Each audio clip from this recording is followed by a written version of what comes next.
3회 1번 볼게요. 3회 1번.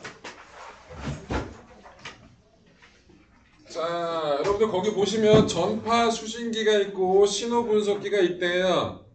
여러분들 그 전파 수신기 가와 나를 통해서 출력값이 어떻게 나오는지 확인할 수 있어요? 가와 나 그래프 가지고. 응? 이봐. 가와 나를 가지고 출력값이 딱 두 가지 값뿐이 없잖아요. 0 아니면 1이잖아. 그치? 네. 그럼 언제 1이고 언제 0이에요? 0.5 이상. 그쵸. 0.5 이상이면 출력값이 1이 나오는 거고 0.5보다 작으면 출력값이 0이 나오는 거죠. 그런데 B에서 그렇게 됐거든요. 근데 A에서 똑같은 전파를 받았대요. 그럼 A하고 B는 뭔 차이예요? A하고 B는 송전탑까지의 거리가 B는 2L인데 A는 L이잖아요. 맞아? 근데 이 송전탑에서 전파를 쏴주는데 이 전파는 사방으로 퍼져나가는 거죠. 그럼 무슨 파라고? 공간으로 퍼져나가는 거니까 구면파라고요. 파동이 전달되는 면적이 갈수록 커진단 말이야. 이 구면파의 파동의 세기는 거리 제곱에 반비례합니다. 왜 제곱에 반비례하죠? 맞아요. 공간으로 퍼져나가는 거니까 거리가 2배 멀어지게 되면 그 파동이 전달되는 면적이 거리 제곱만큼 커지게 될 거 아니야. 그치? 그럼 일정 면적당 받는 전파의 양은 당연히 4분의 1로 줄어들게 된다고. 그래서 거리 제곱에 반비례한단 말이야. 그러면 A 지점에서 전파 수신기에서 받아들인 건 그래프 가보다 몇 배 큰 값이 나올 거라고? 4배 큰 값이 나올 거란 말이야. 맞아? 그러면 대부분 뭐가 될 거야? 출력값이 1이 나오겠죠? 그럼 출력값이 0이 나오는 거 한번 따지자고. 출력값이 0이 나오는 건 몇 초 때예요? 응? 3에서 4초 때는 지금 출력값이 신호 자체가 없었으니까 그땐 당연히 0일 거고 6에서 7초일 때 얼마 값이었어요? 0.1이었죠? 4배 커져봤자 0.4가 될 때니까 이때도 출력값이 0이 나오겠죠? 그래서 1번의 답은 어떻게 나올 거라고? 자, 일정하게 나올 건데 3에서 4초 때까지는 0으로 나올 거고 그 다음에 어디? 6에서 7초 때까지 여기도 뭐로 0으로 나오게 되겠죠. 맞아요. 그래서 1번의 답은 저런 형태가 될 겁니다. 2번은 뭐 하래요? A에서도 그래프 똑같은 나 그래프가 되도록 하고 싶대요. 그런데 뭐 45ohm짜리 2개하고 25ohm짜리 1개를 가지고 그 조건이 되는 회로를 설계해달라는 얘기예요. 그럼 어떻게 된다는 얘기예요? 여러분 45ohm짜리 2개하고 25ohm짜리 하나가 있거든요. 그런데 지금 A에서 똑같은 결과 B와 똑같은 결과 얻고 싶다는 얘기는 4분의 1에 해당하는 값을 얻고 싶다는 얘기잖아. 그치? 나눠 먹어야 된다는 얘기야. 근데 40짜리 2개를 병렬하고 20을 직렬 연결해버리면 40짜리 2개 병렬한 게 20하고 똑같잖아. 그치? 그럼 어떻게 1대1로 나눠지니까 그건 아니겠지? 그럼 어떻게 40짜리 하나랑 20짜리 하나를 병렬 연결해 보자고요. 얘 정 얼마예요? 3분의 40. 3분의 40이 되죠? 그러면 요게 3분의 40이고 저 뒤에 건 40이니까 저항비가 몇 대 몇이라고? 1대 3이 되겠죠? 그럼 여기다 뭐를?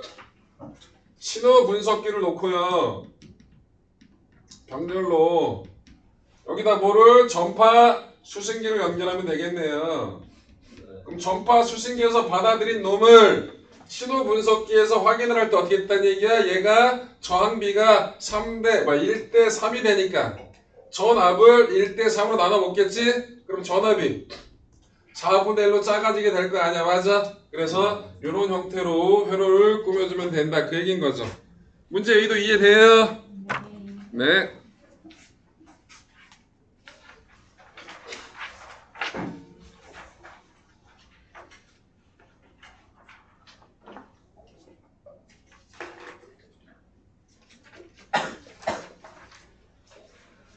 자, 그래서 1번 해결했고요. 2번 봅시다. 2번은 뭐라고 나왔어요?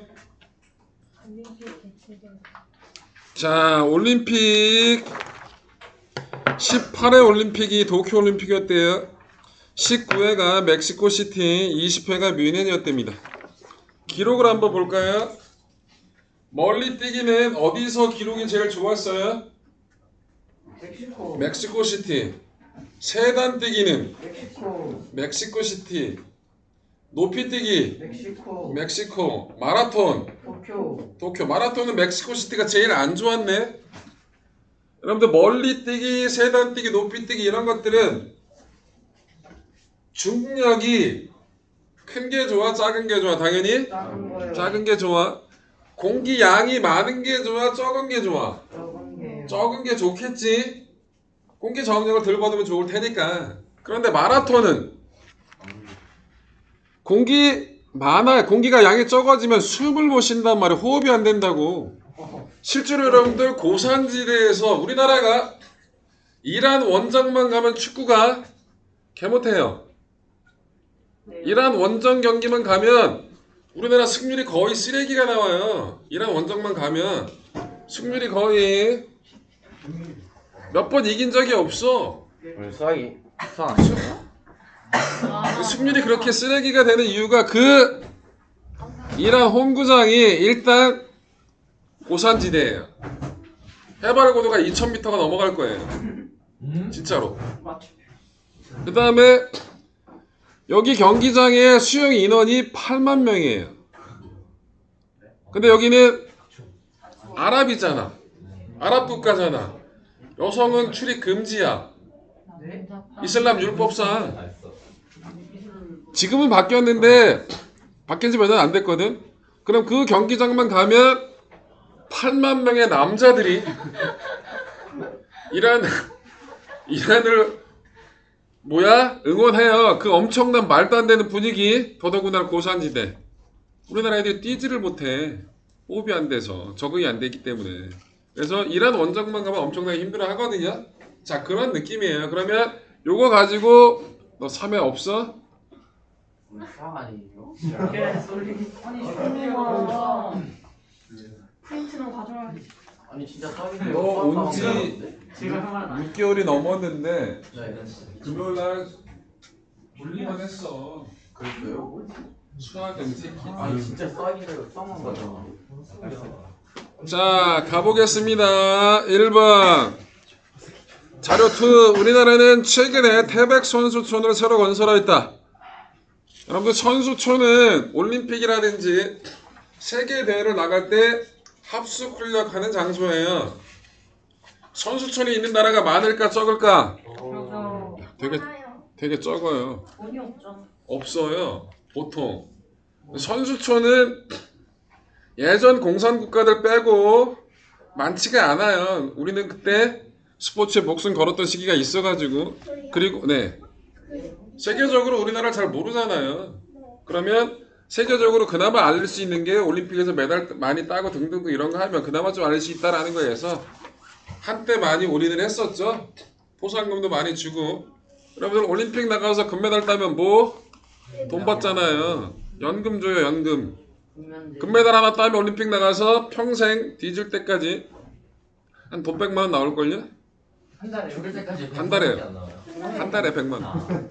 죽을래?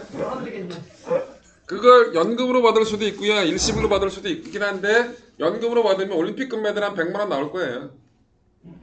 금메달을 10개를 땄다. 그러면 1000만 원 이게 너무 심하잖아. 그래서 한도는 정해져 있어요. 한도가 한 200만 원인가 그럴 거예요. 한도가 너무 많이 따 요즘은. 그리고 너무 많이 따서 세금이 너무 많이 나갔다고.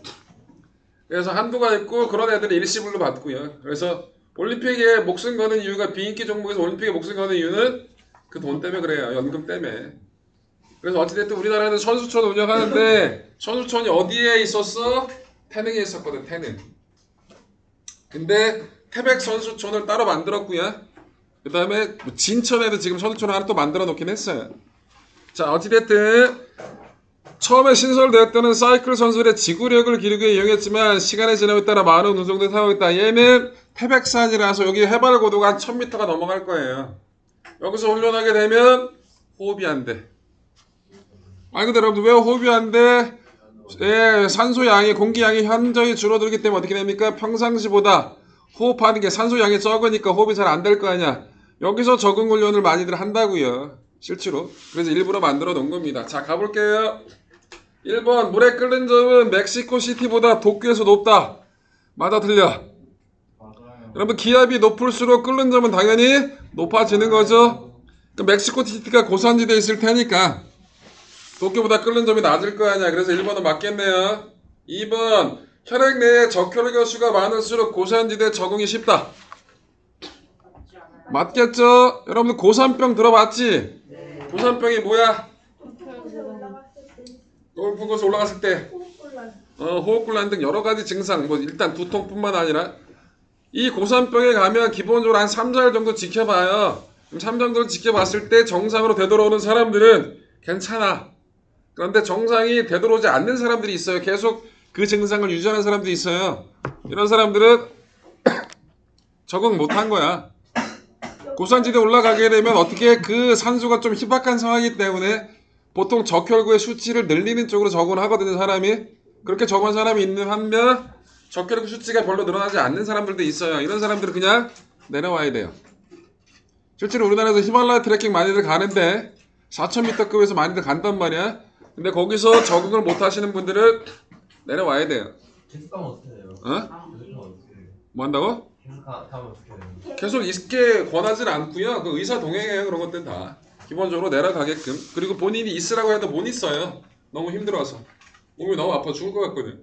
심지어 고산병이 심하면 죽기도 하니까. 증상이. 그래서 그런 거. 그래서 2번도 맞는 얘기. 3번 태백 선수를 지은 이유는 태백의 고도가 높기 때문일 거고요. 뮌헨보다 멕시코시티에서 운동할 때 맥박이 산소 양이 적으니까 그만큼 더 높겠죠. 낮은 게 아니라. 예, 그래서 4번도 틀렸고요.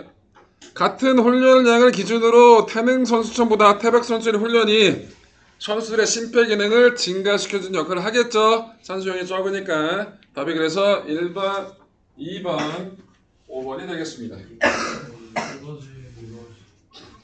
3번 가볼게요. 3번은 뭐가 나왔다고요?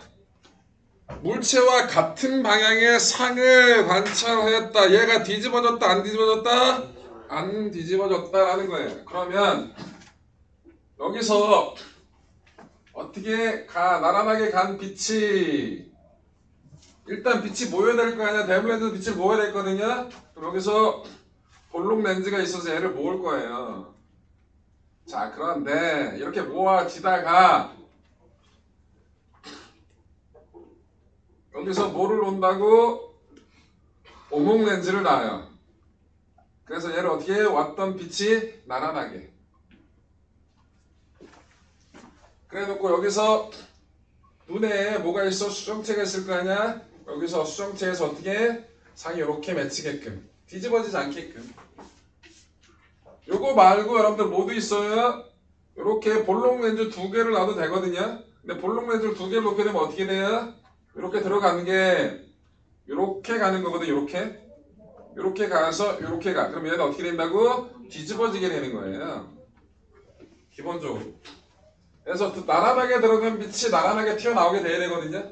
그래서 그런 형태를 만들어주는데 볼록 렌즈, 오목 렌즈도 있고요. 볼록 렌즈 2개로도 가능하다는 거예요. 근데 볼록 렌즈 2개를 가능하게 되면 여기 어떻게 된다고? 뒤집어지는 거예요. 오케이? 그래서 지금 문제 3번에서는 어떻게? 이와 같이 그림을 그려주시면 되겠습니다.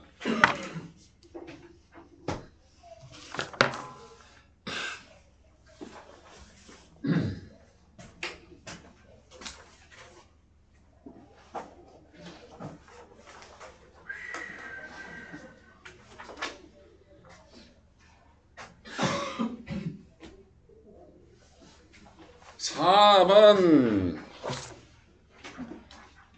다음 자석에서 자기작선을 거립니다. 4번에 1번 자기작선 어떻게 그리면 돼? N극에서 나가고 S극으로 들어가면 되겠죠? 그런데 여러분들 자기작선을 그릴 때 기본적으로 뭘 그린다?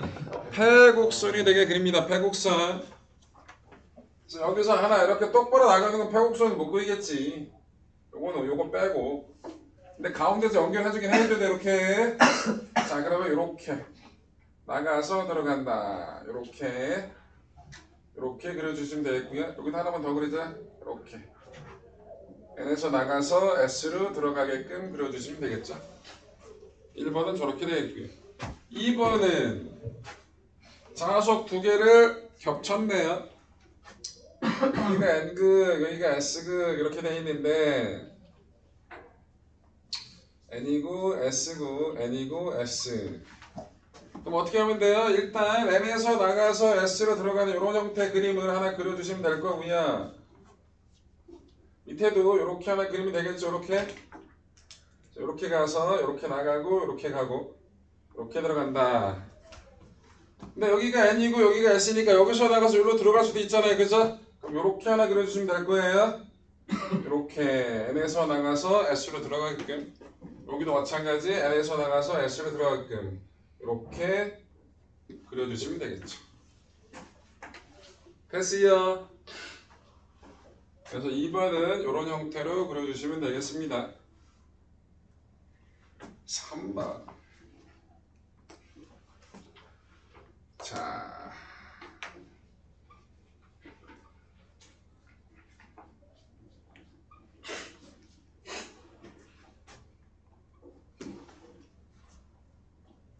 자, 얘와 얘를 자석 두 개를 일정한 속도로 어느 쪽으로 오른쪽으로 이동을 시킨대. 자.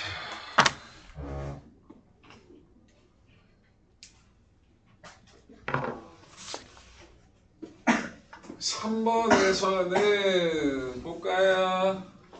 자석 두 개를 어느 쪽으로? 오른쪽으로 이동시킨답니다. 그 다음에 그랬을 때 플러스 전화가 어떻게 이동하게 되는지 설명하라고 얘기하거든요. 여러분들 이거는 플러스가 가만히 있는 상태도 자석을 움직인 거죠. 그렇게 움직이거나 자석은 가만히 있는데 플러스가 저쪽으로 움직이거나 똑같은 거예요. 상대적인 움직임이니까. 그런데 얘는 어느 쪽으로 일단 힘을 받냐라는 걸 따져야 되거든요. 여러분들 자기장 내에서 전기를 띤 입자가 움직일 때 힘 받죠? 그 힘을 뭐 갖고 찾아요? 여러분들 힘의 방향을 이것 또는 이걸로 찾잖아요. 그죠? 그런데 이게 중요한 건 자기장 방향하고 전류 방향, 자기장 방향하고 전류 방향은 뭐라고? 수직이라고. 맞아. 그럼 얘가 이렇게 움직이게 되면 지금 형성된 자기장의 방향이 어느 쪽이라고? 왼쪽이죠. 이 자기장 방향대로 플러스 입자가 움직인 효과라고. 맞아. 그 자기장 방향과 전류 방향이 나란한 효과라고. 맞아요. 그렇기 때문에 얘는 힘 받는다 안 받는다? 안 받는다. 자기장 방과 전하를 띤 입자의 운동 방향이 수직일 때 최대 힘을 받는 거잖아. 그치? 나란할 때 이런 거 있어 없어? 없잖아. 그럼 나란하면 힘 받아 안 받아? 안 받는 거죠. 그래서 이거 답은 작용하는 힘이 없기 때문에 그대로 정지해 있겠죠. 알겠어. 4번. 이번에는 어떻게 된대요? 들어가는 방향에 자기장이 형성되어 있는 곳에서 구리 판때기를 어떻게 오른쪽으로 이동시켰답니다. 그랬을 때 구리 내부 전하 분포를 그리라고 하네요. 자, 구리는 금속이니까 이 안에 뭐가 있어요? 자유롭게 움직일 수 있는 전자들 있죠? 자, 이 전자들이 어느 쪽으로 이동해 간 거야? 오른쪽으로 이동해 갔죠? 전자의 이동 방향과 그에 의해 생기는 전류 효과는 같은 방향이야? 반대 방향이야? 반대 방향이죠? 그럼 전자가 오른쪽으로 갔으니까 그거에 의한 전류 방향은 왼쪽으로 가야겠지? 그럼 힘을 어느 쪽으로 받아요? 아래쪽으로 받겠죠? 그래서 전자가 여기 구리에 골고루 퍼져있던 전자들이 아래쪽으로 힘받아서 아래쪽으로 몰려요. 그래서 아래쪽이 뭐가? 마이너스, 위쪽이 뭐가? 플러스 전하를 띠게 되겠죠. 그래서 전하 분포는 저런 형태로 그려주시면 되겠네요. 5번은 여기 있네요. 자, 5번에서 미음자 형태로 됐는데 미음자 중심에서 생성되는 자기장을 그리래. 자, 일단 뭐부터 표시하자고? 전류 방향부터 표시하자. 플러스에서 나와서 마이너스를 가야 되니까 전류가 이렇게 흐르는 거잖아요. 이렇게. 그럼 제가 만든 자기장이 어떻게 되는 거예요? 이렇게 가는 거야? 이렇게 가는 거야? 요 화살표가 손톱이라고 생각하면 된다 그랬잖아, 그치? 그럼 이렇게 내려가야 되는 거야, 이렇게. 그럼 어떻게 생긴다고? 자기장이 여기서는 이렇게 생기는 거야, 맞아? 그런데 여기래요, 여기. 차선 옆부분이야. 이거 여기라고, 여기. 여기서는 어떻게 된다고? 이쪽이지만 이 옆에서는 어떻게 된다니? 이게 반대쪽이 나오죠? 그럼 여기서는 어떻게 된다고? 이렇게 나가서 이렇게 가야 된다고 해야지. 그러니까 미음자 중앙에서는 자기장이 어느 쪽이라고? 위쪽이라고. 맞아. 그래서 자기장은 아래에서 위로 올라가는 형태로 그려주면 됩니다. 6번. 여기서 어느 쪽 방향으로 전자를 쐈다고? 들어가는 방향으로 전자를 쐈대. 들어가는 방향으로 전자 방향이, 전자 이동이 들어가는 방향이라고. 그럼 들어가는 전자 때문에 생기는 전류는 나와야 되는 거지? 그럼 자기장이 올라가는데 전류가 나오는 거니까 얘 어느 쪽으로 힘받아? 왼쪽으로 힘받겠죠? 그래서 어느 쪽으로 휜다? 왼쪽으로 휜다가 답이겠네요. 6번의 답은 몇 번? 1번이 되겠습니다. 제가 5번, 6번까지 풀게요. 그 다음에 여러분들 7, 8, 9, 10 풀겠습니다. 특히 7번 신경 써서 풀어.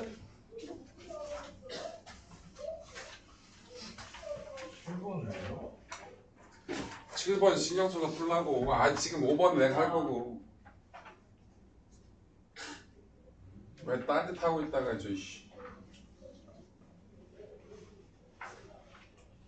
너 그러다 큐대로 맞는다. 수업 듣고 있었는데. 근데 왜 못 알아먹어? 딴 얘기해? 동을 치러 와요. 큐대로 맞는다니까. 내가 너한테 쓸 큐대는 그것뿐이 없을 것 같아. 용도가. 위에 있는 건 상대로 부르고 밑에 있는 건 하대로 부르거든. 상대로 쳐맞을래? 하대로 쳐맞을래? 어디가 나빠요? 당연히 어디가 두꺼울까? 아, 네. 아대가. 여러분들 상대는 보통 100g뿐이 안 해요. 하대는 한 400g 돼요. 우리가 더 빨아. 하대로 맞으면 거의 피멍 들어요. 거의 당구 하대는 부러지지도 않아 진짜 잘. 근데 상대로 때리면 이게 실제로 예전에 저도 당구 큐 때 상대 가지고 애들 조용히 많이 시켰었죠. 초창기 때.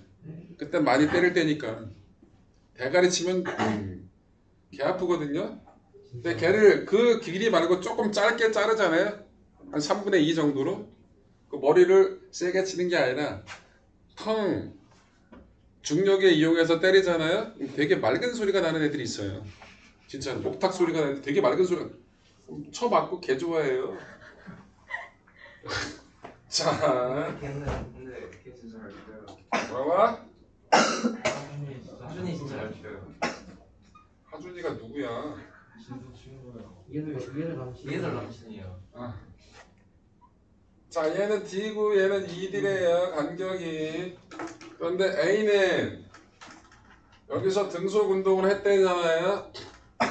B는 무슨 운동을 했고 근가속도 운동을 했대. 그런데 여기로 들어간 게 동시에 Q 지점에 도달했대요. 자, B의 가속도를 구하려니까 일단 얘 A의 속도가 얼마였어요? V였죠? A가 V의 속도로 갔어요. 그러면 운동 시간을 구할 수가 있겠네요. 운동 시간은 얼마예요? 운동 시간은 V의 속도를 얼마만큼? D만큼을 갔으니까 V분의 D일 거예요. 맞아. B는 뭐 했다고? B는 정지했던 놈이 저 ED만큼 이 시간 동안 간 거니까 등가속도 공식 쓰면 되겠죠. 두 번째씩 쓸게요. 2D는 0 플러스 2분의 1 A T 대신에 이거 들어갈게요. 곱하기 V분의 D 제곱. A에 대해서 정리하면 되겠죠. A는 뭐가 되는 거예요? D분의 4 V 제곱이 되겠네요. 1번 끝. 2번 Q에서 B 속도 X 상분의 크기는 그랬거든요. 그럼 얘는 얼마만큼 간 거예요? 얼마만큼 간 거죠? 그럼 이거는 등가속도 첫 번째 쓰면 그냥 끝나겠네. 여러분 무슨 방향으로 간 거예요? 이거 X 방향으로 간 거잖아요, 그죠? 근데 답에 V가 있으면 안 되지 않아요? V라고 줬잖아 문제에서. 안 줬는데. 줬어. 저런.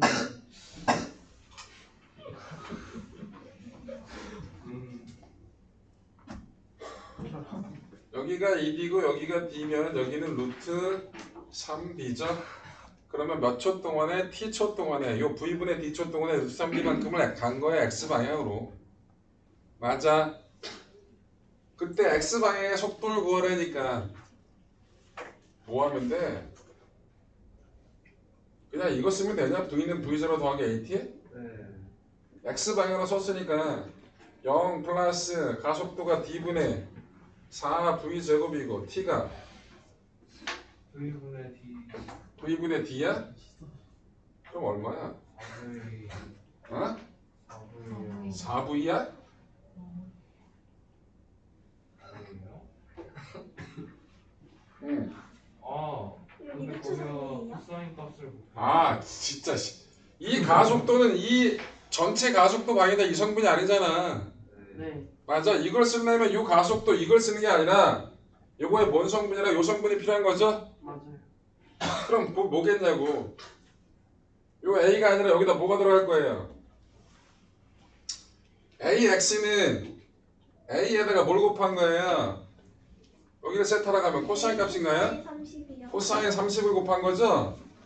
그럼 어떻게 되는 거예요? 여기다 2분의 루트 3이 곱해지는 거죠? 결국 여기다 얼마 곱해줘야 되는 거야? 2분의 루트 3이 곱해지는 거네요. 그럼 2분의 루트 3이 곱해지는 거니까 얼마가 나와요? 네? 2 루트 3 V가 되겠죠? 그래서 답은 2 루트 3 V가 되겠습니다. 6번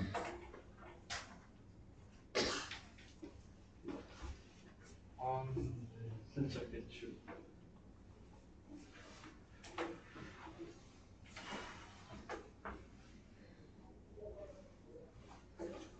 이 번은 뭐라고 줬어요? 어떤 조건에서 처음에 액체가 있었고 M짜리가 있었는데 얘 온도가 얼마 있다고? T였죠? 얼마짜리가 있었고 2M짜리가 10T만큼이 있었는데 얘를 집어넣었네요. 집어넣어버렸더니 온도가 몇 도가 됐대요? ET 2T가 됐대요? 자, 요런 조건이에요. 자, 요렇게 집어넣었더니 요렇게 됐다라고 주어진 거거든요. 자, 문제는 야, 연력량은 A가 B의 2배라는 조건이 좋네요. 네. 연력량 대문자 C가 A가 B의 2배니까 CA가 연력량 B의 연력량이 몇 배라고? 2배라네요. 자, 1번 비열을 구하려면 비열. 그럼 비열은 어떻게 구하죠? 연력량이 비열에다가 뭘 곱한 거? 질량을 곱한 거죠. 그럼 비열은 뭐라고 쓰면 돼? 비열은 CA 대 CB는 M A 대 CA 땡땡 MB분의 CB 이렇게 쓰면 되나요? 그럼 여기 뭐야? A의 질량은 M이고요. 얘가 몇 배 크다고? 2배 크다지 2CB라고 쓰면 되고요. 얘는 2AB라고 쓰고 얘는 CB라고 쓰면 되겠죠? 그럼 몇 대 몇이라고? 4대 1이 되겠네요. 1번에 비열 값은 몇 대 몇? 4대 1. 2번은 액체의 열 용량은 B의 몇 배가 되겠는가? 라고 했어요. 그럼 여기서 보시면 A의 열 용량이 B의 몇 배래요? 2배라고 나왔죠? 근데 온도 변화 한번 볼래요? B는 온도가 얼마만큼 바뀌었어요? B는 8T 예, 8T만큼 바뀌었고요. 액체 A하고 A 같은 경우는 얼마만큼? 온도 변화가 T만큼 바뀌었죠? 근데 여러분들 잃어버린 연량하고 얻은 연량은 같아야 되잖아, 맞아? 그럼 Q는 연용량 가지고 얘기하면 곱하기 델타 T라고 쓸 수 있거든요. 그럼 얘가 일정하기 때문에 열 용량은 뭐하고 비례한다고? 반비례한다고? 온도 변화하고 반비례할 거라고. 그러면 액체하고 A의 열 용량 합한 게 B 열명량보다 몇 배 크다고 얘기해요? 에? 8배 크다고 얘기해야겠네. 맞아. 이해돼? 이거 보면 열 용량이 뭐에 비례한다고? 온도 변화에 반비례할 거 아니야. 그런데 B의 온도 변화는 8T고 액체하고 A 합한 다음에 온도 변화는 T잖아요. 이 T였던 게 2T가 됐으니까 온도 변화가 8배 차이 나니까 열 용량은 어떻게? 8분의 1배. 곧 액체하고 A의 열 용량이 B의 열 용량보다 몇 배 크다는 얘기예요? 8배 더 크다는 얘기라고.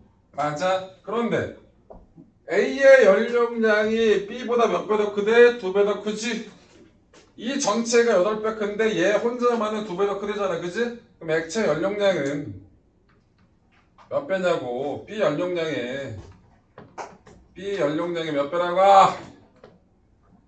6배 되겠지 뭘. 맞아. 8배 중에서 2배를 누가 차지하고 있으니까? A가 차지하고 있으니까. 맞아요. 네, 그래서 답이 2번 되겠습니다. 자.